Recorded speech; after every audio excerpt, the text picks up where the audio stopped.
이 시간 오직 하나님의 거룩하신 부르심에 믿음으로 응답하여 이 아침 하나님을 예배하기 위하여 함께 하신 여러분 모두를 주님의 이름으로 환영하며 축복합니다. 오늘은 내 우선순위는 하나님이라고 하는 제목으로 하나님의 말씀 함께 나누어 보도록 하죠. 사람은 태어나면서부터 자기가 먼저입니다. 유아실에 계신 우리 어머님들께 한번 여쭐게요. 앞에 화면 저 보이시죠? 유아실에 계신 어머님들 가운데 우리 아기가 엄마를 염려하고 걱정하여 울음이 터져 나오는데 애써 참아주고 기다려주는 아기가 있는 분, 한번 아이 안고 한번 화면으로, 한번 나와보세요. 앞으로 좀 아이 좀 자랑 좀 해주십시오. 어서 나오시죠.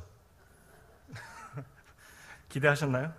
왜 낙원교회는 이렇게 기특한 효자아기가 없는 것일까요? 가끔씩은 기저귀도 엄마 힘들면 혼자 갈고 타놓은 분유도 혼자 먹으면 참 좋을 텐데요. 갓난아기가 울거나 떼를 쓰는 것은 자기 자신을 위해서이지 결코 엄마를 위하여 울음을 참거나 떼를 쓰는 것을 참아주는 경우는 결코 없습니다. 물론 사람이 자라나면서 남을 배려하는 방법들에 대하여 조금씩 배우게 되긴 하지만 본능적으로 사람은요, 자기가 먼저예요. 그래서 무엇인가가 우리의 삶에 넉넉하게 주어질 때에는 다른 사람을 향하여 매너를 다할 수 있지만 우리의 삶에 무엇인가가 결핍되어지고 그것이 계속 우리의 삶에 부족함으로 존재하게 되어지면 누군가에게 우리가 넉넉해지는 것은 참으로 쉽지 않습니다. 그래서 우리는 언제나 내 생각을 먼저 하게 되어지는 것이죠.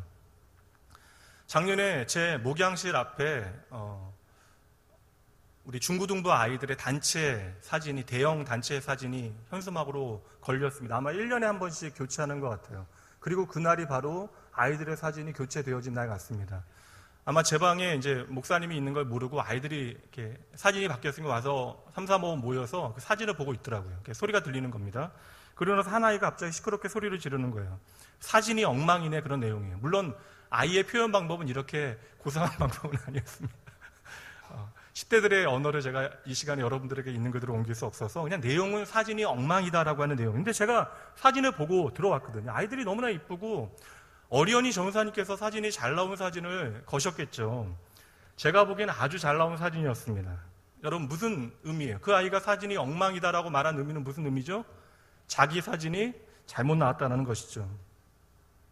1000명이 같이 사진을 찍어도요, 그 999명이 다 잘 나와도 만약에 내가 눈을 반쯤 감고 사진을 찍게 되어지면 그 사진은요, 다 전부가 잘못 나온 사진이 되어지는 것입니다. 사람은 이처럼 어쩔 수 없이 본능적으로 자기 자신에게 집중할 수밖에 없는 존재예요. 그래서 다른 사람이 팔이 부러지는 아픔을 경험하고 있는 것을 우리가 눈으로 보고도요, 당장 내 새끼손가락에 박힌 작은 가시로 우리는 더 아파하는 것입니다. 그럼 이제 이러한 인간의 본능적인 그러한 본성들을 전제하시고요, 오늘 말씀이 보여주고 있는 세계로 함께 들어가 보시죠. 오늘 본문의 말씀은 엘리야와 함께 여러분 잘 아시는 사르밧 과부의 이야기가 담겨져 있습니다. 오늘 말씀은 그 앞뒤의 말씀의 문맥을 우리가 차근히 살펴보지 않으면 그저 기적의 이야기로 끝나고 말아요. 통에서 줄지 아니하는 신기한 밀가루와 기름의 기적의 이야기에만 우리는 집중하게 되어집니다. 오늘 말씀도 말씀의 주제에 따라 엘리야로부터, 하나님의 사람인 엘리야로부터 시작해 보도록 합니다. 지난주에 말씀드렸듯이 엘리야에 대한 설명이 거의 없죠. 엘리야는 저 시골 변방의 디셉이라고 하는 출신의 보잘것없는 아무것도 가지지 못한 사람이었는데 하나님께서는 그 사람을 하나님의 깊으신 경륜 가운데, 섭리 가운데 불러내어 그 사람을 하나님의 사람답게 만들어 나가는 과정이 오늘 본문의 말씀 가운데 기록되어져 있습니다. 여러분, 그러므로 오늘 이 엘리야의 이야기를 보시며 과거에 나와는 비교할 수 없는 위대한 하나님의 사람으로 살아갔던 한 사람의 이야기로 들으시는 것이 아니라 오늘 우리의 삶에 들려주시는 하나님의 음성으로 본문의 말씀을 들으셔야 하는 것이에요. 오늘 당장 우리의 삶이 조금은 힘들고 그 현실 가운데 좌절하여 넘어진 그의 살아가는 자녀들에게 하나님께서는 새로운 소망과 회복의 메시지를 들려주시기 원하는 것입니다. 오늘 우리는요, 이 말씀을 통하여 하나님께서 일하시는 방법과 그때가 언제인지를 배우게 되어집니다. 이미 우리가 지난주 말씀을 통해서 함께 살펴봤죠. 엘리야는 하나님을 두려워하지 아니하는 악한 왕 아합 앞에 서서 하나님의 심판을 단호하게 선포합니다. 그게 바로 17장 1절의 말씀이에요. 엘리야가 이렇게 말합니다. 내가 섬기는 이스라엘의 하나님 여호와께서 살아계심을 두고 맹세하노니 내 말이 없으면 수년 동안 비도 이슬도 있지 아니하리라. 여러분, 얼마나 멋진 장면이에요. 모든 악한 일을 하나님 앞에 행하는 절대 권력 앞에 서서 아무것도 가지지 않은 시골의 촌부가 살아계신 하나님의 이름으로 하나님의 심판을 선포하고 있는 것입니다. 그런데요, 그 말씀 다음에 곧장 이어서 하나님의 첫 번째 이상한 명령이 엘리야에게 주어집니다. 엘리야가 고백한 살아계신 그 하나님께서 엘리야를 향하여 핵심은요, 도망가서 숨으라는 말씀을 주시는 것이죠. 그것도 자신을 도울 수 있는 그 어떤 손길이 없는 그리 시냇가로 엘리야를 숨어들게 하시고 그곳에서 까마귀를 통하여 아침 저녁으로 그를 먹이셨습니다. 그렇게 시간이 지나가고 있어요. 그리고 오늘 말씀이 시작되어지는 그 사르밧으로 엘리야가 가게 되어지는 그 배경이 되어지는 말씀을 우리가 함께 보도록 하죠. 7절 말씀입니다. 땅에 비가 내리지 아니하므로 얼마 후에 그 시내가 마르니라. 하나님께서 보내신 그리 시냇가입니다. 그렇다면 하나님께서 적어도 그 시냇물은, 그 샘물은 마르지 않게 보호해 주셔야 하잖아요. 그런데 그 시냇가의 물이 마르기 시작합니다. 그 그리 시냇가의 샘물은요, 갑자기 어느 날 뚝 끊겨버린 것이 아니에요. 말씀대로 지극히 심각한 가뭄이 계속되어지다 보니 그 가뭄의 여파로 조금씩 물이 줄어들고 있는 것입니다.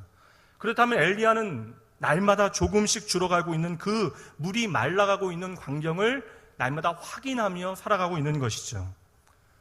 오늘 우리의 삶도 하나님의 은혜 안에 살아간다라고 고백은 하지만 그리 시냇가와 같은 형편에 처하게 되어질 때가 있습니다. 때때로 내가 마지막 끈으로 잡고 있었던 그 시내가 마르는 것과 같은 경험을 우리가 하게 되어지는 순간들이 있다라는 것이죠. 꼭 내가 벼랑 끝에 서 있는 것과 같이 아무것도 할 수 없고 무언가도 선택할 수 없는 그러한 절박한 형편 가운데 내 삶이 놓이게 되어지는 순간들이 있다라는 것입니다. 바로 그때에 하나님께서 그 사랑하는 자녀의 삶 가운데 개입해 들어오십니다.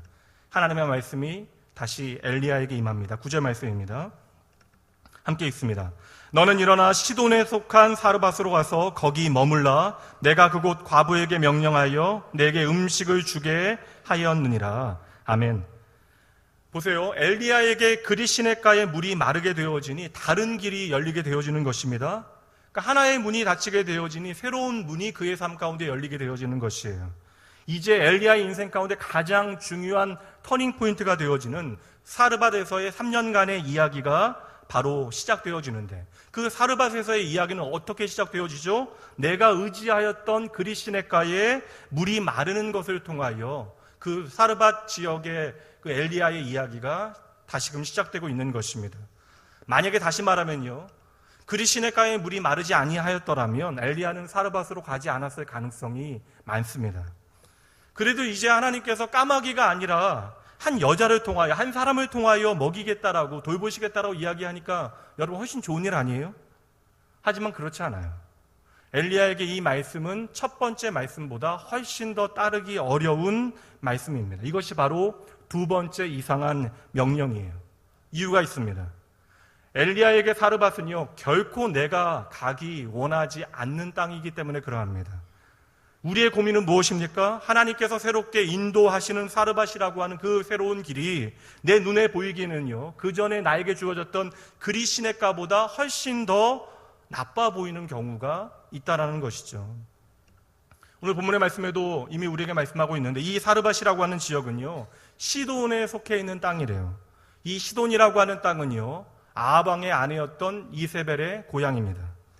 지금 엘리야가 피하여 숨은 이유는요, 아합이기보다는 그 왕비였던 이세벨 때문에 그런 것이에요. 이 시돈의 이세벨 때문에 이스라엘의 우상이 가득하게 되어진 것입니다. 그런데 하나님께서는 선지자로 자신을 부르셨는데 선지자로 이스라엘을 위하여 일하게 하시는 것이 아니라 바알의 땅 이세벨의 고향으로 가라고 명하고 계십니다. 지금 온 이스라엘이 시돈 때문에 망하게 되어졌는데 도리어 하나님께서는 그곳으로 가라고 말씀하시는 것이죠. 그렇다면 여러분, 왜 하나님께서는 하나님의 사람인 엘리야에게 하필 사르밧으로 가라고 명하시는 것입니까? 도무지 이해가 가지는 않지만 그럼에도 불구하고 하나님의 말씀에 순종하여 엘리야는 즉시 일어나 사르밧을 향하여 가고 있습니다. 그 가는 길에 대하여 10절 말씀에 보면 그가 일어나 사르밧으로 갔다라고 고작 몇 글자로 표현하고 있지만 여러분, 그리 시내가에서 사르밧까지는 거리가 150km가 넘는 거리입니다. 극심한 가뭄에 엘리야는 그 거리를 걸어서 가고 있는 거예요. 결코 쉽지 않는 여정입니다. 이렇게 엘리야는 150km가 넘는 거리를 걸어서요, 드디어 사르밧에 도착하게 되어져요. 그리고 마을 어귀에서 나무를 줍고 있는 그 여인을 마침 만나게 되어졌던 것입니다. 하나님께서 나를 위하여 준비한 사람이시잖아요. 예비한 사람이잖아요. 먼저 그 여자에게 마실 물을 청하여 해결한 다음에 당장에 나의 배고픔, 시장길을 해결할 수 있도록 빵을 달라고 부탁합니다. 그러자 그녀가 자신의 상황을 엘리야에게 말해요. 그게 12절 말씀입니다. 그가 이르되 당신의 하나님 여호와께서 살아계심을 두고 맹세하노니 나는 떡이 없고 다만 통에 가루 한 움큼과 병에 기름 조금뿐이라. 내가 나뭇가지 둘을 주워다가 나와 내 아들을 위하여 음식을 만들어 먹고 그 후에는 죽으리라. 여러분, 이게 도대체 무슨 날벼락입니까? 하나님께서 분명 나에게 이 만남은 내가 준비하고 예비한 만남이라고 말씀하셨는데, 지금 그 예비한 만남의 대상 되어지는 그 사르밧의 여인은 내가 한 줌의 밀가루를 가지고 마지막 떡을 해가지고 그것을 먹은 다음에는 죽는 날을 기다리겠노라 말하고 있는 것이에요. 엘리야가 이 말을 듣고 얼마나 당황하였겠습니까? 하나님께서 분명 그 여인을 통하여 나를 먹이시겠다고 말씀하셨는데, 나를 먹이기로 예비한 그 여인은요, 가뭄 때문에 지금 모든 삶의 소망이 끊어진 것입니다. 그럼에도 선지자인 엘리야는 여인에게 하나님의 말씀을 전합니다. 13절 말씀이에요. 엘리야가 그에게 이르되 두려워하지 말고 가서 내 말대로 하려니와 먼저 그것으로 나를 위하여 작은 떡 1개를 만들어 내게로 가져오고 그 후에 너와 내 아들을 위하여 만들라. 그러십시오. 당신의 계획대로 떡을 만드십시오. 그러나 먼저 나에게 그 떡을 가져온 후에 그 다음 당신과 당신의 아들이 먹도록 하십시오. 어떤 분들은 이 가난한 여인을 향한 엘리야의 말이 참으로 뻔뻔하다라고 생각하실지 모르겠지만 이 짧은 말 안에 엘리야의 마음이 담겨져 있습니다. 먼저는 그 여인을 향하여 그 사정을 듣고 두려워하지 말라, 걱정하지 말라라고 위로한 다음에 단지 자신을 위하여 작은 떡 1개만 만들어 달라고 부탁합니다. 엘리야는 내가 하나님의 선지자니 하나님의 말씀에 순종하라라고 결코 그 여인을 향하여 윽박지르지 않아요. 11절 말씀에 보면 청컨대 물을 조금 달라라고 이야기하고 12절 말씀에 보면 청컨대 떡을 나에게 나누어 달라라고 말합니다. 이 청컨대라고 하는 단어는요, 극존칭의 표현이에요. 게다가 그녀의 사정을 듣고 나니까 처음에는 떡을 달라라고 이야기했는데 두 번째는 무엇이라고 얘기하죠? 이제는 작은 떡 1개를 나에게 달라라고 이야기합니다. 이미 엘리야에게는 지금 떡을 먹고 안 먹고가 중요한 문제가 더 이상 아니기 때문에 그러한 것이죠. 그럼 이제는 여러분, 이 여인의 입장에서 한번 생각해 보시죠. 하나님께서 이 사르밧 여인에게 엘리야를 보내겠다라고 이야기하고 그 여인에게 알리시겠다라고 말씀하셨는데 하나님께서 잊으셨나 봐요. 교통정리를 전혀 하지 않으셨습니다. 그럼에도 이 여인은 당황하지 아니하고 나그네를 선대하는 마음으로 그 가뭄에, 여러분 우리의 상황과 다르잖아요. 그 가뭄에 생명과도 같은 물을 나누어 먹게 합니다. 그러자 이 남자 참으로 염치도 좋아요. 물을 주었더니 이제는 떡을 나에게 만들어내라라고 말합니다. 여러분, 조금만 이 여인의 상황 가운데 여러분의 감정을 이입해서 한번 생각해 보세요. 지금 자기의 상황이 어떠한데 이러한 절대적인 결핍의 상황 가운데 물을 나누어 줍니다. 그런데 이제 마지막 떡까지도 내가 상황을 다 설명했는데 그 마지막 남은 떡까지 나와 함께 나누자라고 말하는 것이에요. 여러분, 이 상황이 이해가 가십니까? 좀 속된 표현으로 이거 뚜껑 열리는 일 아니에요? 이러한 이야기 우리에게 요구한다면 적어도 이제 마지막에 욕 한번 시원하게 하고 좀 화를 내는 것이 마땅한 일 아닙니까? 그럼에도 오늘 말씀에 사르밧 과부의 반응은 전혀 다릅니다. 엘리야가 이야기한 대로, 요청한 대로 그대로 떡을 만들어서 가져다 주었던 것이죠. 이 떡은 여러분 마지막 양식입니다. 그런데 엘리야는 그 떡을 내게 달라라고 이야기하고 있고요. 이 여인은 바보처럼 그 떡을 그 남자에게 갖다 주었습니다. 이처럼 도무지 이해할 수 없는 이야기가 오늘 본문의 말씀 가운데 담겨져 있는 것이에요. 그럼 여러분, 떡을 가져다 준 다음에 이러한 일에 대한 말씀이 15절과 16절 말씀에 있습니다. 제가 읽어드립니다. 그가 가서 엘리야의 말대로 하였더니 그와 엘리야와 그의 식구가 여러 날 먹었으나 여호와께서 엘리야를 통하여 하신 말씀같이 통에 가루가 떨어지지 아니하고 병에 기름이 없어지지 아니하니라. 아멘. 통에는 떡을 끊임없이 만들어 먹을 수 있는 밀가루가 가득하게 되어졌고 병에는 기름이 떨어지지 아니하였다라고 말합니다. 구약 성경 가운데 이 기름이라고 하는 것은 하나님의 임재와 축복의 상징이 되어집니다. 그러니 이것은 단지 떡과 기름이 가득하게 되어졌다라고 하는 이야기로 그치는 것이 아니라 하나님의 축복이 이 가정에 부족함 없이 윤택하게 가득하게 흘러 넘쳤다라고 하는 것을 의미하고 있는 것이죠. 근데 여러분, 이 15절 말씀 가운데 우리가 놓쳐서는 안 되는 중요한 표현, 중요한 단어가 나옵니다. 바로 엘리야의 말대로 하였더니라고 하는 말씀이에요. 이 말씀은 결코 우리가 쉬이 넘어갈 수 없는 중요한 말씀입니다. 왜 그래요? 이 엘리야의 말은 엘리야의 말이 아니라 곧 하나님께서 그에게 주신 말씀이기 때문에 그러한 것입니다. 그러므로 이 여인이 엘리야의 말대로 하였다라고 하는 말씀, 바로 어떠한 상황에서도 하나님의 말씀이 먼저였다라고 하는 것을 우리에게 말씀해 주고 있는 것이죠. 여러분, 오늘 당장의 나의 현실은 죽음을 목전에 두고 있는 절대적인 결핍의 상황인데 그럼에도 불구하고 내가 아니라 그녀에게는 하나님이 먼저였다라고 하는 것이에요.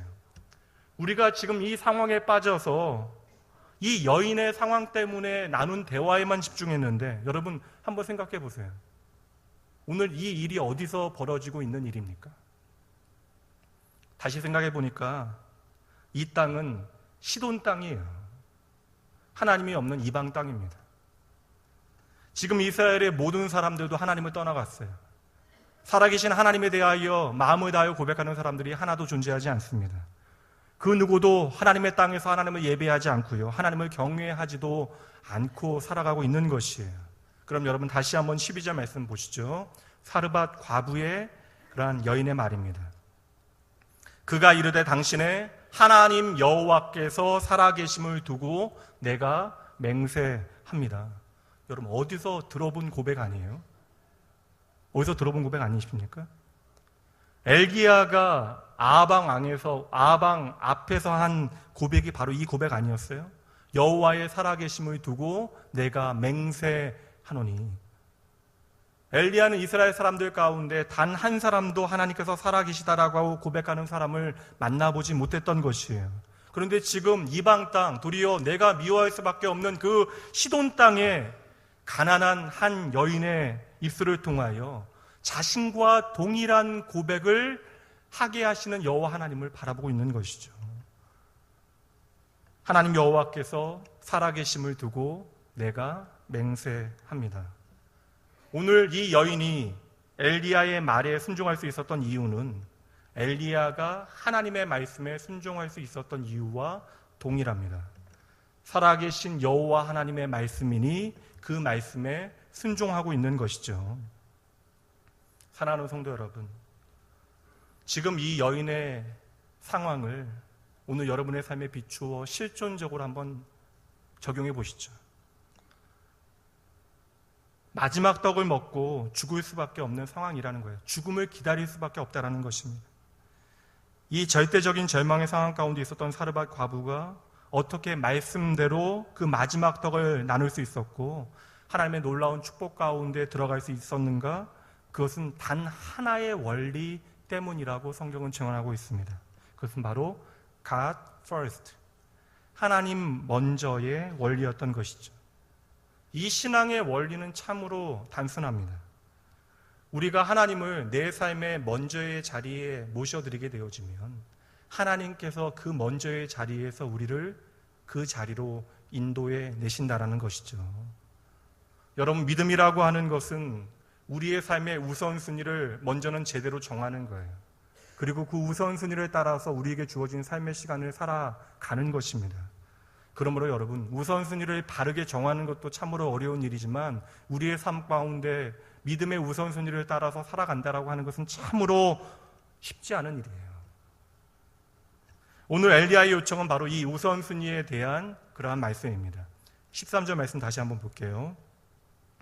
엘리야가 그에게 이르되 두려워하지 말고 가서 내 말대로 하려니와 먼저 그것을 나를 위하여 작은 떡 하나를 만들어 내게로 가져오고 그 후에 너와 너의 아들을 위하여 떡을 만들라. 여러분, 우선순위에 대한 중요한 단어 두 가지를 찾으셨나요? 어떠한 단어이죠? 먼저, 그리고 그 후에.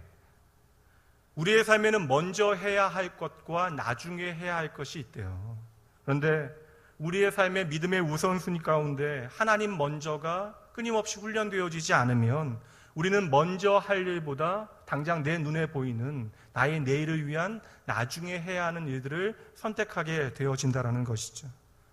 그러나 오늘 사르밧의 이 여인은 우선순위를 따라 먼저 한 개의 떡을 엘리야에게 가져옵니다. 그리고 하나님께서는 이후로 그녀의 인생을 책임지기 시작하셨던 것이에요. 오늘 말씀을 예수님께서는 신약의 말씀 가운데 이렇게 풀어내십니다. 산상수훈의 말씀 가운데 말씀인데 여러분 잘 아시는 유명한 말씀이에요. 나왔네요. 6장 33절 말씀 함께 읽습니다. 그런즉 너희는 먼저 그의 나라와 그의 의를 구하라. 그리하면 이 모든 것을 너희에게 더하시리라. 다시 한번 읽습니다. 너희는 먼저 그의 나라와 그의 의를 구하라. 그리하면 이 모든 것을 너희에게 더하시리라. 아멘. 여러분, 이제 왜 하나님께서 엘리야를 시돈 땅 사르밧으로 보냈는지 조금은 이해가 가셔야 돼요. 그 이방 땅 저 멀리 있는 사르밧에 선지자 엘리야를 보내신 이유는 단순합니다. 왜 그래요? 그 땅에도 하나님을 참으로 경외하는 살아계신 하나님을 믿는 믿음의 사람이 있었기 때문에 그러한 것이죠. 저는 분명 생각하기를 엘리야가 그녀의 고백을 듣고 충격을 받았을 것이라 여겨집니다. 지금 하나님의 백성으로 선택받은 모든 이스라엘 사람들도 살아계신 하나님에 대하여 고백하지 못하고 있는데 바울의 땅에서 하나님의 흔적이 없는 것처럼 보이는 그 땅에서 하나님의 살아계심을 믿고 있었던 한 여인이 있었다라는 것이죠. 여러분, 하나님께서 준비하신 이 예비하신 만남의 의미를 아시겠습니까? 하나님께서는 지금 하나님의 사람인 엘리야를 세워내시는 거예요. 아무것도 아닌 한 사람을 세워내십니다.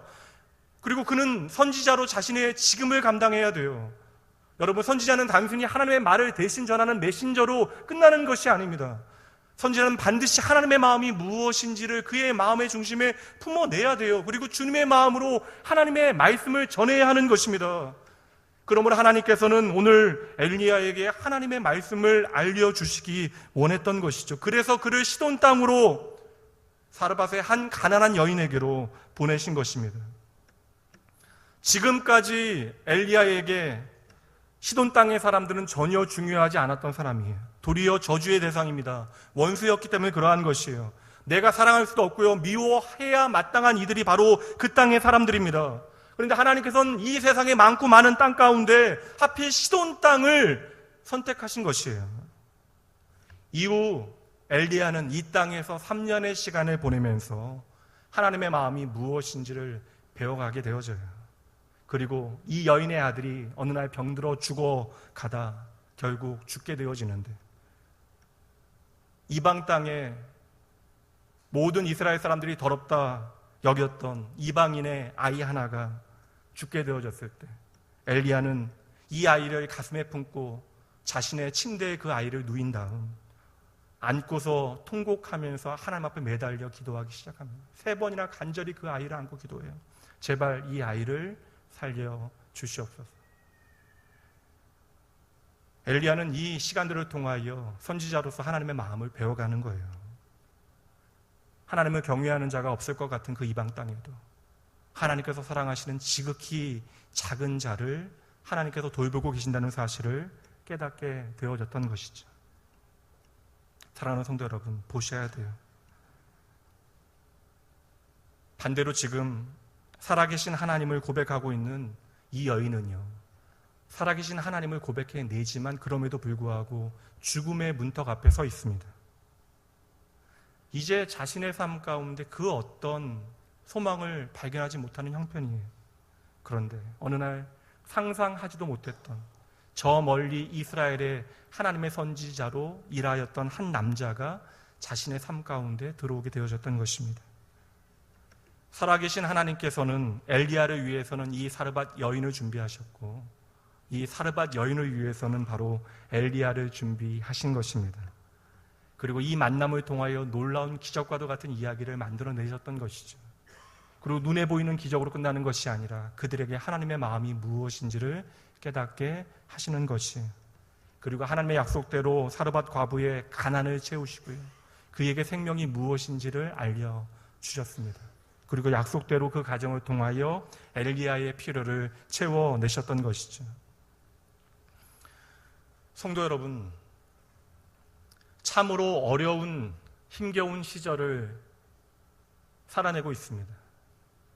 국가적으로도 위태위태한 위기의 순간을 지나가고 있는데, 개인적으로도 경제적인 어려움과 심각한 건강의 문제와 가정과 내 사랑하는 자녀의 문제와 깨어진 관계의 문제들이 우리의 삶 가운데 가득합니다. 내 모든 관심을 내 자신에게 쏟아 부어도 견뎌내기 어려운 현실을 우리가 살아가고 있는 것이에요.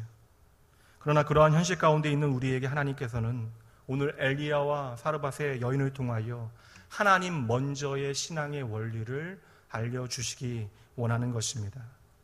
지금까지 본문의 말씀에 이면에 흘러가고 있는 가장 중요한 하나님의 말씀에 대하여 나누었으니, 이제는 God first, 하나님을 우선순위 삼은 하나님의 사람들에게 주어지는 하나님의 축복이 임하게 되어지는 신앙의 원리를 두 가지로 나누어서 잠시 살펴보도록 하죠.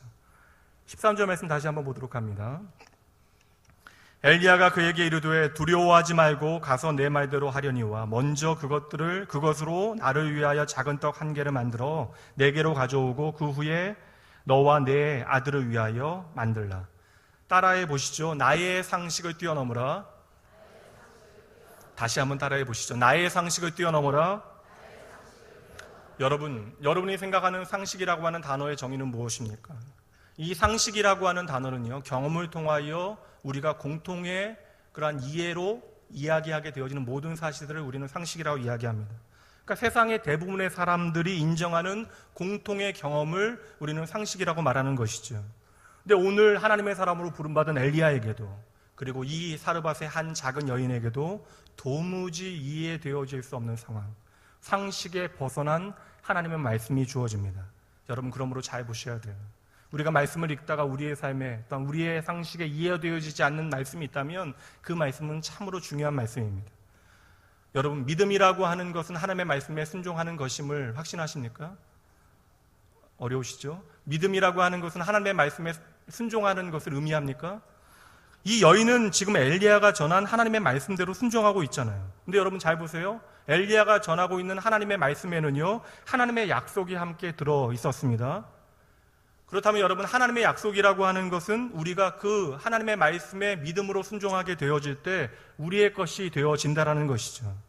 마치 하나님의 약속은 씨앗과 같아서 순종으로 심지 않으면 열매를 맺지 않는다라는 거예요. 그럼 여러분, 왜 하나님께서는 그의 사랑하는 자녀들에게 처음부터 열매로 주시지 왜 씨앗으로 그 약속을 주십니까?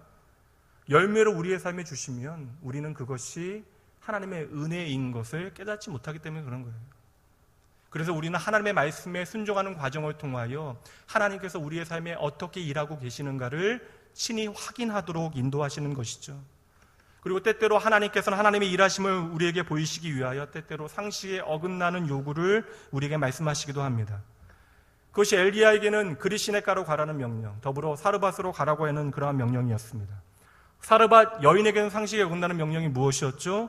너에게 남은 마지막 음식으로 먼저 엘리야에게 가져다 그를 먹이라라고 하는 말씀이었던 것이죠. 이 모든 것들은 우리의 상식에서 벗어난 것들이에요. 그렇다면 여러분, 그 이유는 단순합니다.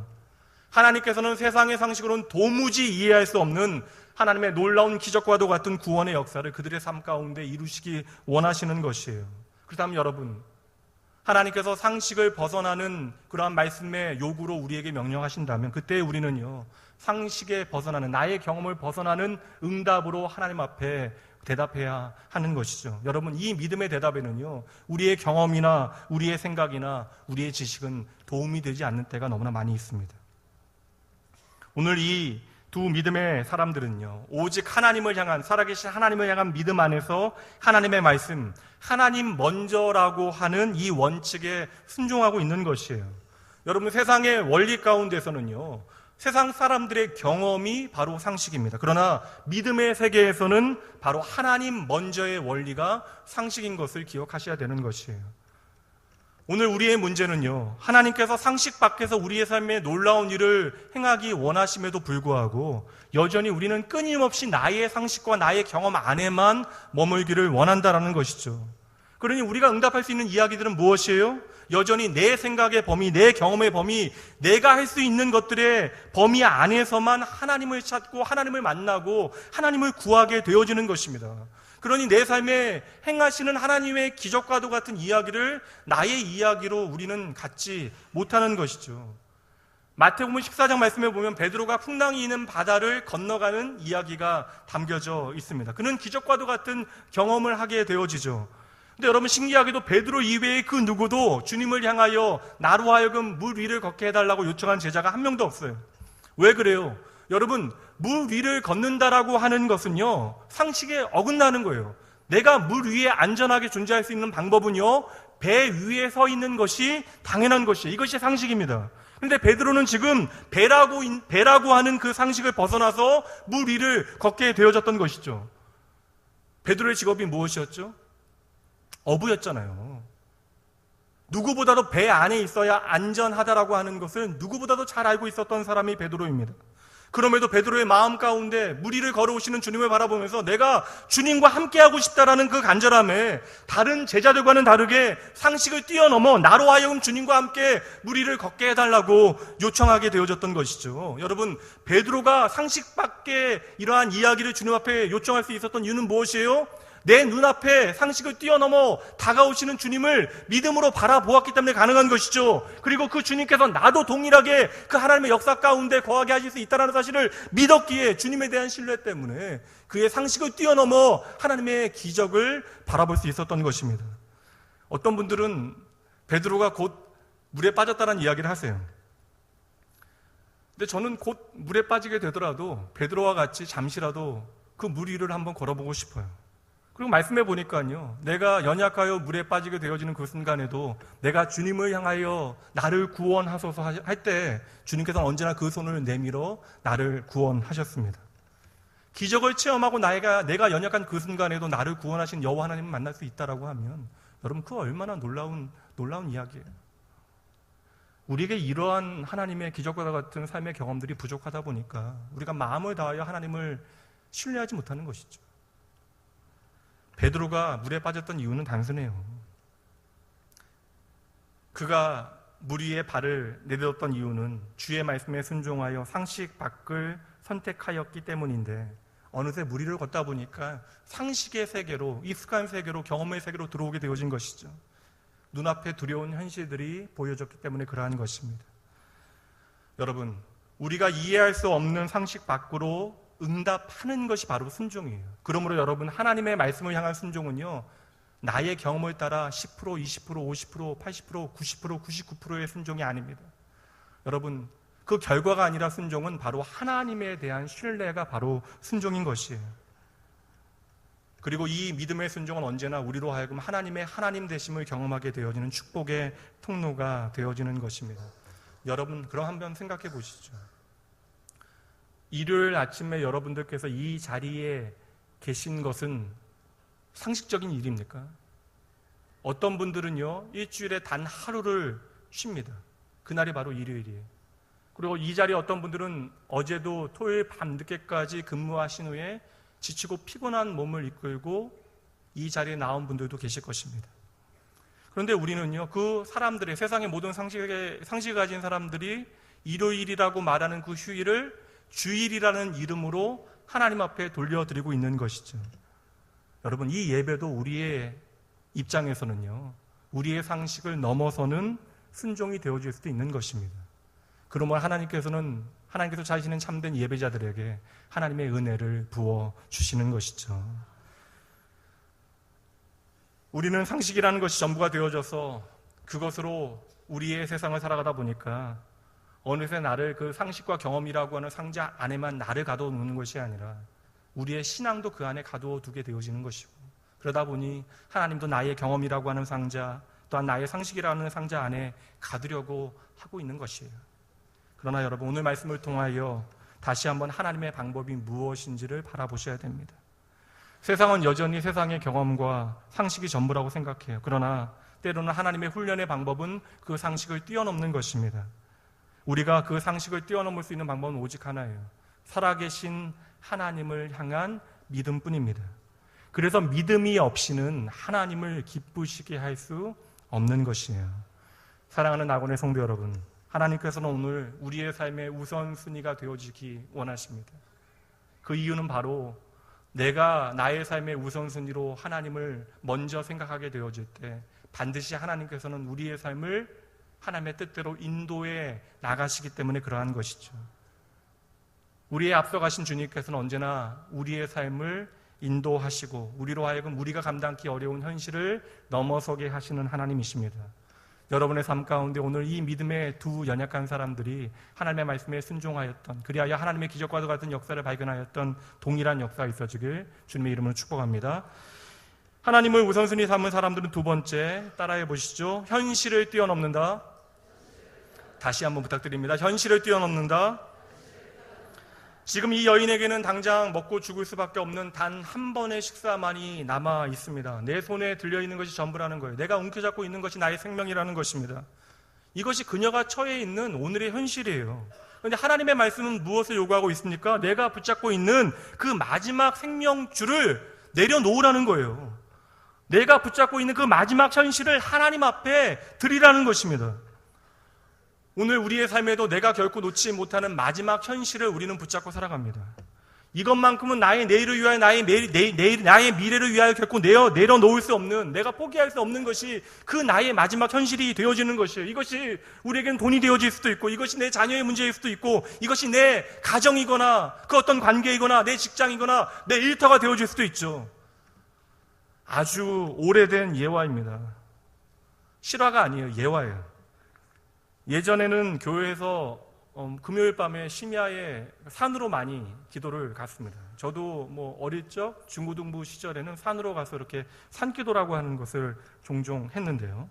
한 집사님이 교회 식구들과 금요일 밤에 산에 가서 청계산이라고 하죠. 청계산에 가서 기도를 하는데 혼자 떨어져서 기도를 하다가 잠이 드셨어요. 그런데 야박한 다른 성도들이 내가 함께 했다는 사실을 잊어버리고 모두 다 기도를 마치고 차를 타고 돌아가 버린 것입니다. 잠에서 깨서 놀라서요, 급히 어두움에 산을 향하여 산을 이렇게 급하게 내려오다가 발을 헛디뎌서 절벽에서 구르게 되신 거예요. 그러다 결국요, 간신히 나뭇가지 하나를 붙잡게 되어집니다. 방금 전까지 기도를 했으니 기도하다가 잠든 것을 하나님 앞에 회개하며 하나님 저 좀 제발 살려주세요 간절히 외치기 시작합니다. 그때 하나님의 음성이 들려요. 그래, 그렇다면 너는 내 말대로 할 수 있겠니? 급히 대답해요. 그러면 하나님 제발 살려만 주세요.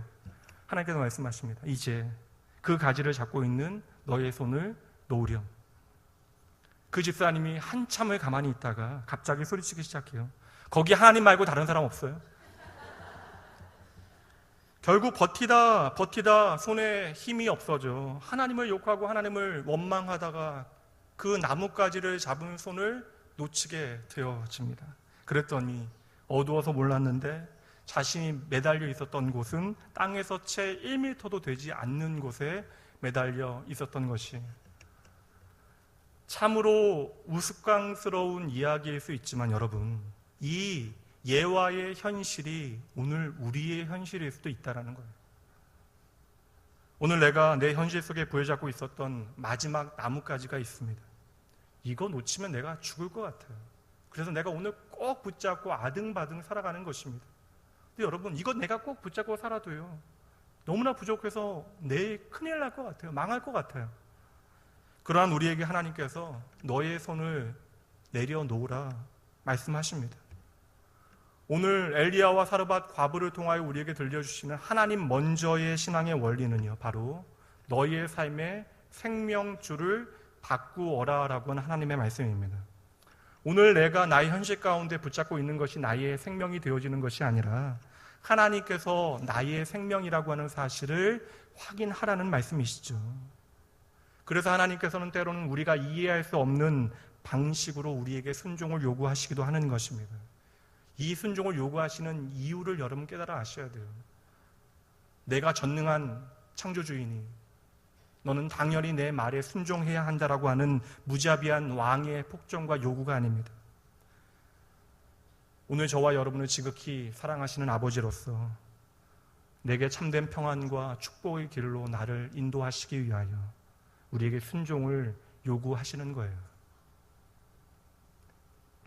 오늘 말씀에 넘치는 가루와 그치지 아니하는 기름은요, 오직 하나님을 내 생명의 생명줄로 붙잡은 사람들에게만 주어지는 축복인 것입니다. 사랑하는 성도 여러분, 오늘 말씀을 통하여 기억하셔야 돼요. 세상이 아니라 하나님을 선택하는 자는 결코 망하지 않습니다. 주님께서 오늘도 여러분을 향하여 내가 곧 길이요 진리요 생명이다라고 선언하십니다. 그리고 오늘도 여러분의 생명이 되어지시기 위하여 우리에게 믿음을 요구하시는 거예요. 믿음만이 살 길이라 말씀하시는 것입니다. 우리의 생명이 되어주시길 원하시는 것이에요. 그렇다면 오늘 여러분은 여러분의 생명을 위하여 무엇을 붙잡고 계십니까? 이 대답은 여러분의 입술의 고백이 아니라 여러분 마음속 깊이 있는 여러분의 마음의 중심을 통하여 확인하셔야 되는 거예요. 나 홀로 책임지고 수고하고 무거운 짐을 내가 지고 살아가다가 내 짐을 살아계신 하나님 아버지에게 맡겨드립니다. 그러면 우리는 언제나요, 내 짐을 기꺼이 지고 행복하게 나의 앞서 걸어가시는 주님을 만나게 되어지는 것이죠. 이것이 하나님의 구원의 의미입니다. 오늘 하나님께서 우리에게 원하시는 것은 우리가 오직 주를 향한 믿음으로 우리의 짐을 온전히 아버지께 맡겨드리는 거예요. 함께 말씀 찾아보도록 하죠. 주의 마음입니다. 시편 37편 5절 말씀이에요. 함께 읽습니다. 내 길을 여호와께 맡기라. 그를 의지하면 그가 이루실 것이다. 아멘. 55편 22절 말씀입니다. 동일한 말씀이 함께 읽습니다. 내 짐을 여호와께 맡기라. 그가 너를 붙드시고 의인의 요동함을 영원히 허락하지 아니하시리로다. 아멘. 너의 짐을 여호와께 맡기라. 여호와께서 너를 든든히 붙잡아 주실 것이다. 이 흔들리는 세상 가운데 너의 염려로 더 이상 흔들릴 필요가 없다. 그분께서 허락하지 아니하시기 때문이다. 사랑하는 성도 여러분, 하나님께서 오늘 우리의 모든 짐을 기쁘게 담당하시겠대요. 그렇다면 우리가 할 일은 단 하나예요. 내가 붙잡고 있었던 그 모든 것들 주님께 맡겨드리는 것이에요. 그리고 나 혼자 책임지는 삶이 아니라 주님께서 책임지는 삶을 살아보는 것입니다. 우리의 눈에는 죽음과도 같은 그 삶의 어려운 현실 가운데 우리의 삶을 다시 살아내게 하는 그 능력은 어디서부터 출발하고 있죠? 바로 나의 현실을 뛰어넘는 하나님을 붙잡게 되어지는 순간입니다. 사랑하는 성도 여러분, 오늘 나의 현실의 마지막이 하나님 안에서는 새로운 시작이 되어짐을 믿으시기 바랍니다. 이 시간 나의 현실 가운데 조금 눈을 들어서 살아계신 하나님을 바라보시죠. 그 하나님은 어떠한 분이세요? 이방 땅에서 홀로 살아가는 그 어떤 소망을 찾지 못하는 지극히 작은 사르밧 과부와 같은 보통 사람들, 이름 없고요, 배경도 없고 힘없고 가난하여 세상의 모든 사람들이 작다라고 여기시는 그 사람들, 그 하나님은 어떠한 분이세요? 바닷속의 깊은 곳에 있는 작은 물고기로부터 공중을 나는 새까지 이 세상을 살아가기 위하여, 생명 얻기 위하여 절규하는 모든 영혼들을 하나님께서는 귀히 돌보십니다.